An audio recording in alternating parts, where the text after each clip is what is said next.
Assalamualaikum warahmatullahi wabarakatuh.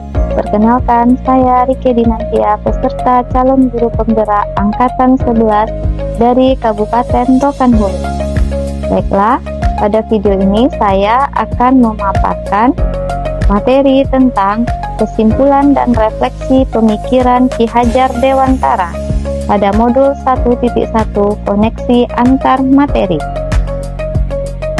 Pendidikan dan pengajaran tidaklah sama. Pengajaran adalah bagian dari pendidikan.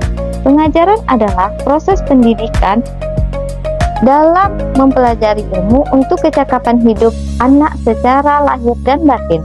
Pendidikan hakikatnya adalah menuntun atau memberi tuntunan terhadap segala kekuatan agar anak bisa mencapai kebahagiaan setinggi-tingginya. Pendidikan menciptakan ruang untuk murid agar tumbuh secara utuh dan dapat memuliakan dirinya dan orang lain. Sebelum mempelajari modul ini, pembelajaran yang saya lakukan adalah saya hanya mentransfer materi pembelajaran saja, namun tanpa melihat aspek yang lainnya. Ketuntasan menyampaikan materi lebih penting daripada memahami karakteristik murid.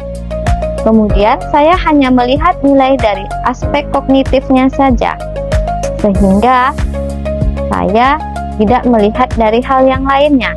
Misalnya, saya hanya menilai mereka ketika mengerjakan soal berupa tugas ataupun mengerjakan soal-soal ulangan. Jika murid sudah mencapai KKM, dianggap pembelajaran sudah berhasil. Kemudian, murid hanya sebagai objek pembelajaran. Pembelajaran berpusat pada guru atau yang disebut dengan teacher center.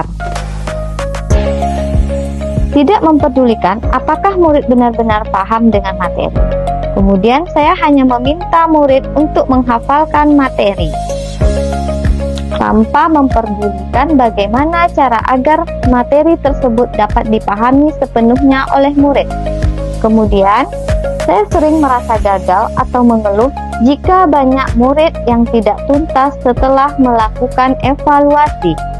Namun, setelah saya mempelajari modul ini tentang pemikiran Ki Hajar Dewantara, saya menyadari bahwa apa yang saya pikirkan dan saya lakukan selama ini tidak tepat. Setelah mempelajari modul, saya menyadari seharusnya saya melakukan proses pembelajaran secara menyeluruh. Murid sebagai subjek pembelajaran, sedangkan guru sebagai fasilitator pembelajaran. Guru harus ikhlas dengan penuh kesabaran dan segala ketulusan hati. Kemudian, guru harus mempelajari karakteristik murid. Berikan kesempatan kepada murid untuk tumbuh sesuai dengan kodratnya.